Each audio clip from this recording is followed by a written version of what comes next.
Good afternoon, everybody. I'm Muriel Bowser, Mayor of Washington, D.C.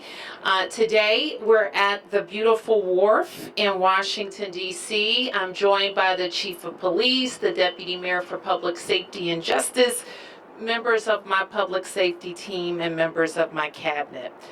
Specifically, Deanie Freeman, who is the Director of the Department of Parks and Recreation, Director Morris Hughes, who is the Director of the Department of Employment Services, and other great DC team members.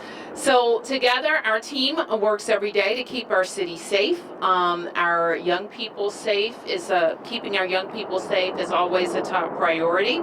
In fact, later today, we're kicking off our pool season. Summer camps will be underway in a few weeks, and recreation centers are open across the city, so DPR stays busy. And of course, our young people are in school through mid-June.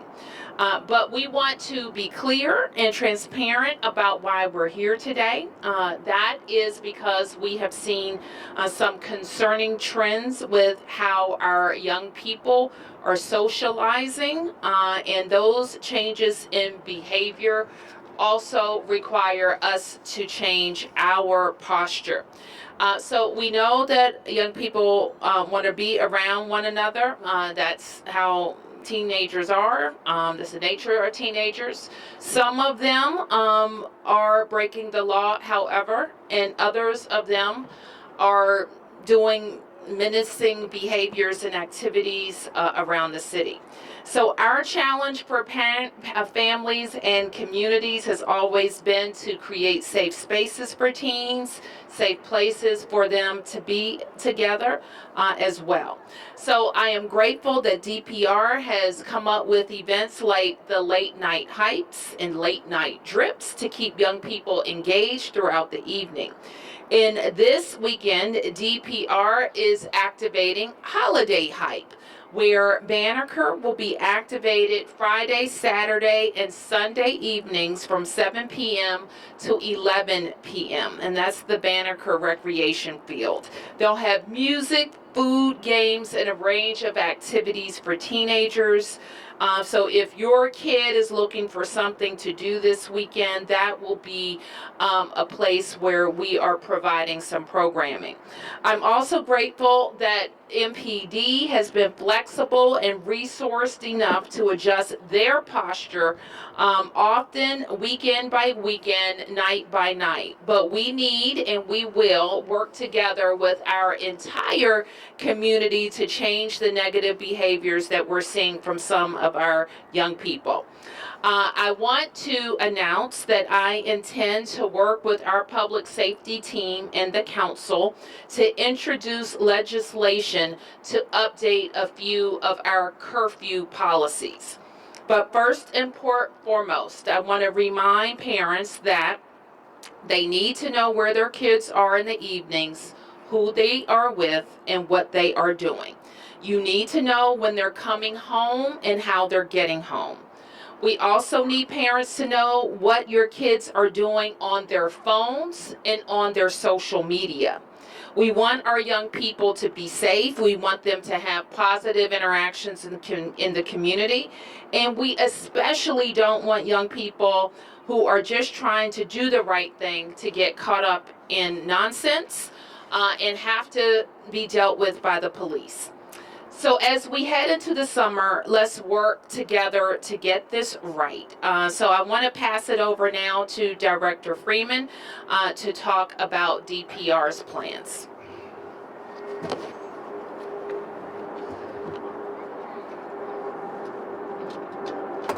Excuse me. Good afternoon. As a mother and a longtime DC resident, I understand the importance of what it is for youth to feel safe, what it means for them to have safe havens where they can come and be themselves, where they can naturally just be teens, dance, laugh, be silly, play ball, or just do nothing. We, along with the mayor, the chief, and the cabinet members have decided that at DPR, when we host our late night hypes, We see 15 and 1,600 youth, and we have no incidents. They come, they have fun, and they go home. And so this week, we did holiday hype over the Christmas holiday, and it was exceptional. And so this weekend, we are re-implementing holiday hype so that our young people understand that we are here for them, to let them have fun safely.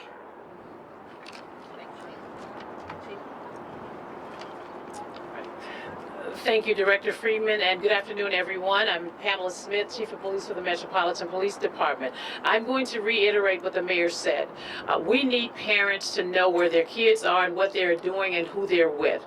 As Chief of Police and as someone who has worked in public safety for nearly 3 decades, I believe one of the most important responsibilities we have is to our young people.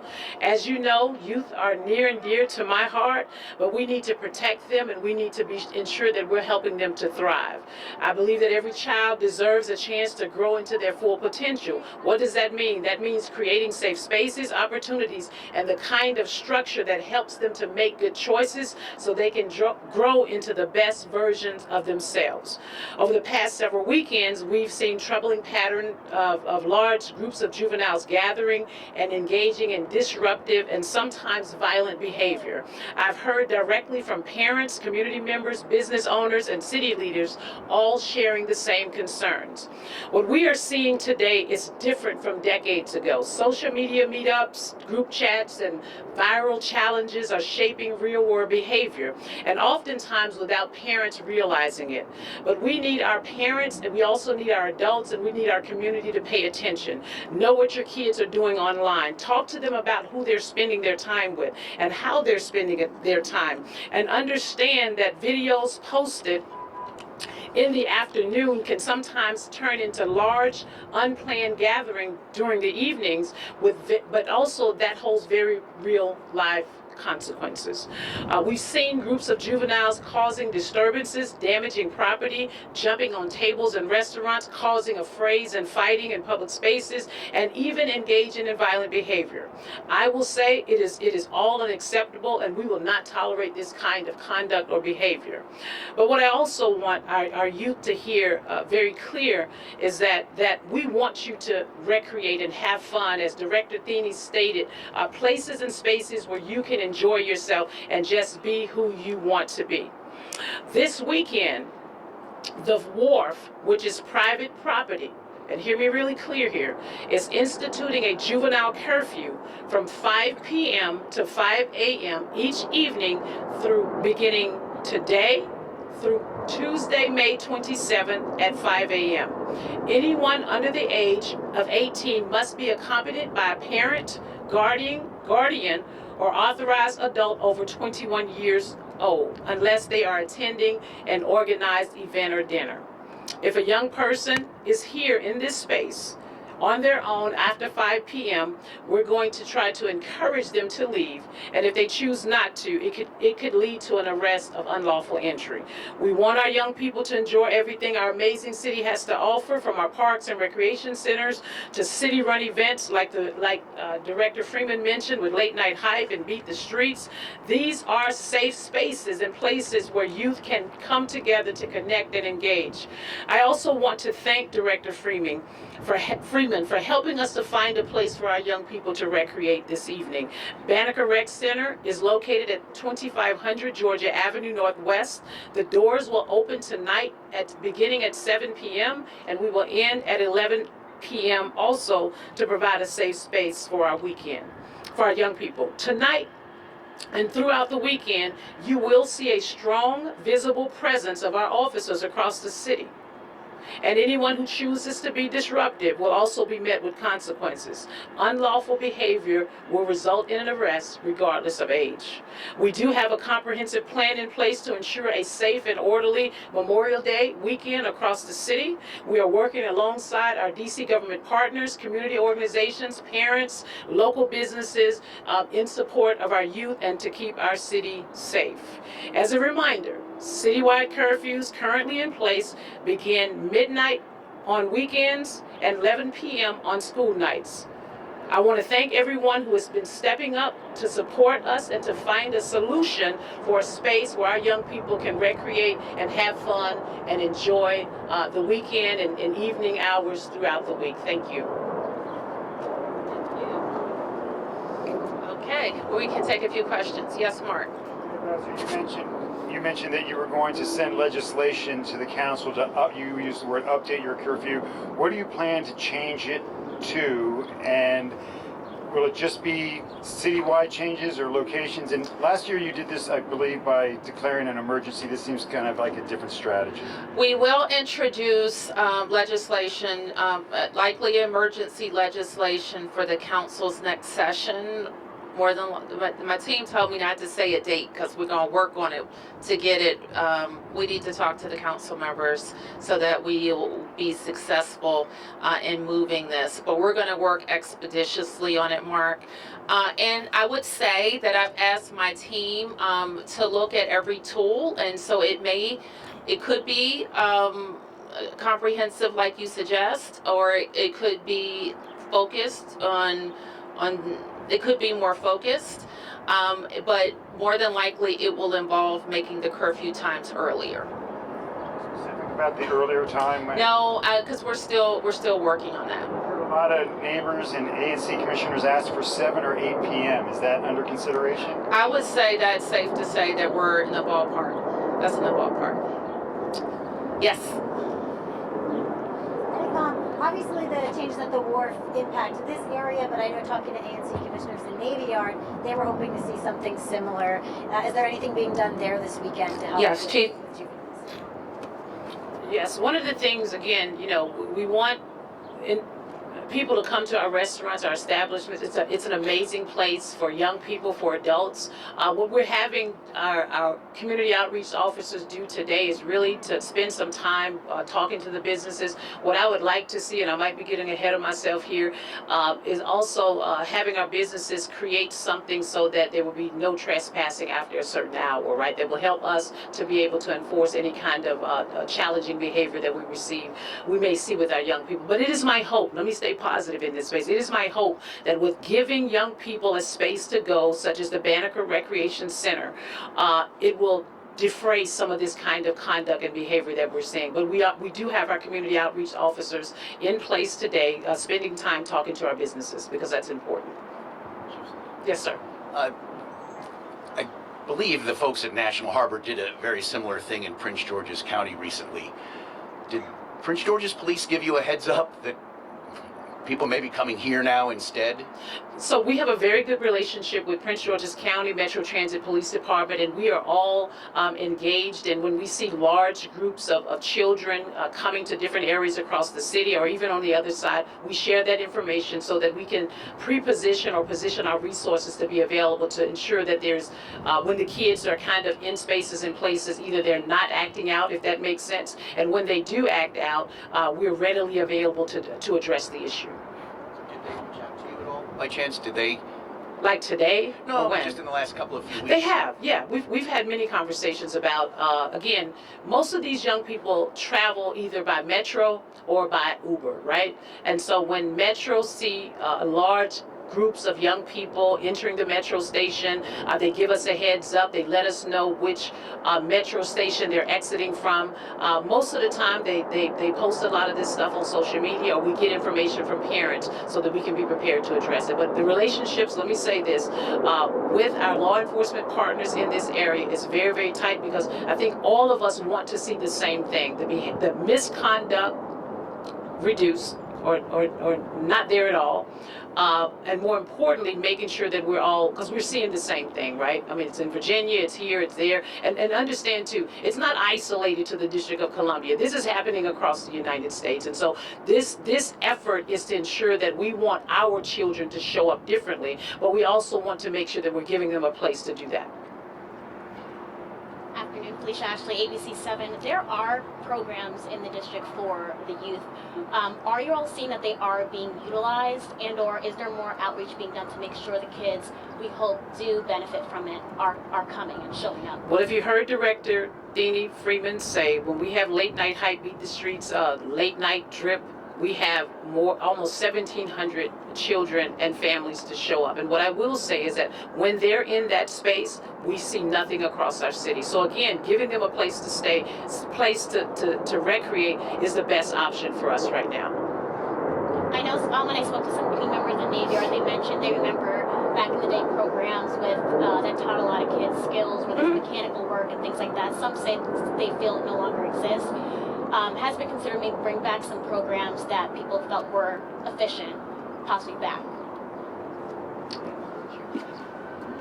I bet you those same people didn't have kids going on their social media, having meetups about what time to meet, where to meet, having competitions with other regions, other states in the middle of the country and across the country. So I think it's important that our tactics have to evolve with the times, and not too many kids, I don't know, maybe they are doing like that type of training at 11 o'clock at night, but probably not. What they're doing in that time is trying to figure out what their friends are doing, or taking pictures and streaming so they can get on. So the times have changed. They just have. And so for all of our neighbors with those ideas, I think what we're saying is we're doing that. We're just doing the 2025 version. And so as far as the other training that you're mentioning, that is usually kind of like our daytime programming, let me ask Director Morris Hughes to say a little bit more about some things that we have planned for kids. Thank you, Mayor Bowser. You'll be hard-pressed to find anywhere in the country that offers as many occupational skill, vocational training, arts training, hospitality training like the District of Columbia. You can look first at the Marion Barry Summer Youth Employment Program, which in its 46th year will serve a combined close to 15,000 young people with SYEP and now our junior SYEP, which is called the Career Ready Early Scholars Program. We also work with court-involved and justice-involved older youth through Project Empowerment. And then we have a really amazing nationally recognized DC Infrastructure Academy that some of our older youth can actively enroll in training programs now. All of this is going to be available this summer. If you want to learn more about it, you can visit does.dc.gov. How to apply, dates, opportunities is all listed on the website. Thank you. Can we get some kind of explanation as to what is happening, what you're monitoring, in the sense of, you mentioned competition. So are kids basically just streaming each other and sharing it on social media? And then the follow-up also, Chief, I know it's going to come up. Just walk us through the arrest process, because involving teens, because most of the time people, don't understand what that means between an adult and a young person. Sure, Chief. Well, now what's your name again? Raphael. Who? Raphael. Now, Raphael, you know good and darn well, these kids are live streaming everything on Facebook. They're doing meetups, TikTok, Instagram. And again, we attribute some of that to that COVID-like behavior, right? That's how they engage. I mean, back in the day, we probably talked to each other and met up, but now they're doing everything on social media. Sometimes we can find the information, sometimes we cannot, and we are very appreciative to the business leaders and family members who choose to share that information with us so we can get ahead of it. When you talk about the arrest procedure, it's no different, right, than when we would arrest any other individual. The difference is with juveniles, they go through a juvenile process, right? What we did last year, and we stood up this kind of sort of a pilot curfew program where we would if kids violated the curfew, we would pick them up and drop them off at YSC. A parent would be contacted to come and pick the young person up. If the young person was not picked up, they would then go over to DYRS. We do have children and CFSA also engaged in this process to ensure that parents do come and pick their children up. Because here's the thing, curfew violation, it's a violation, right? The intent is not to for curfew violations, the intent is not to arrest them, right? We want them to be off our streets, to be safe. We give them a safe space to go. The parents have to come pick them up. If they don't, they will go to our DYRS facility. Is that fair? that'll be the process that's implemented this time around. That as will well. be the process for any curfew violations. Any other violations is handled the way we would handle any other arrest. Okay. Some Did you ask the question already? Yes. Okay. Some parents have said they just need help with their child. They doesn't listen.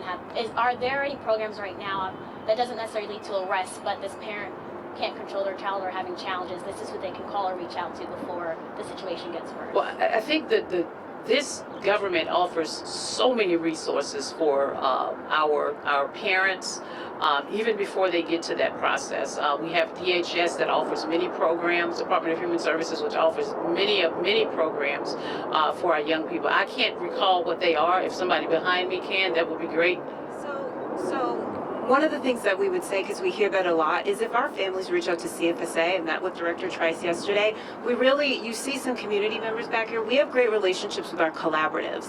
And really how she described it as collaboratives are the front yard before you even get to the front door of our sort of government program. So if parents need help, that you can reach out to DHS, but I would also say reach out to CFSA, because we're going to work together. You heard in our announcement of the JRU over in Navy Yard that on the other side that we're working together to make sure that DHS, CFSA, DBH, all of our agencies that have programs, that it's easy for families to access. So I would say that, and we're going to get them involved with community organizations, our collaboratives, or the right government agency to help them navigate through whatever is causing the turmoil or issues in their family. Okay, take a few more. Mark. I wanted to go back to the Wharf. Maybe Chief Grooms is here. Maybe she can help us out. Could you give a little bit more explanation, maybe Chief Grooms, on exactly how it'll work here and define what the private property does it begin at the street, the sidewalk? Does it go to the water? I'm just kind of wondering exactly how. Okay, Ms. Grooms is going to defer to the chief. So how it has worked when we've had large numbers of children coming to this area and really displaying disorderly conduct. I've asked, it is private property, I've asked Chief Grooms at that time to announce a closure to the area for children under the age of 18 unless they're with an adult. When they do that, it gives the Metropolitan Police Department the opportunity to clear the area, have all young people clear the area, and 9 times out of 10, Mark, they have been cooperative in that aspect. When we ask them to move, they move. The problem is they leave this area and then they go across the street and then they go down to the Navy Yard and become disruptive. So again, giving them a safe space where they can recreate really helps to defray some of that kind of behavior. It will be a call at 5 p.m., I will say, over the loudspeaker here to say if you're under the age of 18, you need to clear the area. If you're not with a parent or guardian above the age of 18 or participating in an organized event that's taking place here at the Wharf. For somebody with the Wharf, is this something you guys are just planning to do this weekend? Is this something you might consider for other weekends or all summer? So let me say this, because I asked them to do this. We will consider this all summer if it's necessary. Sir.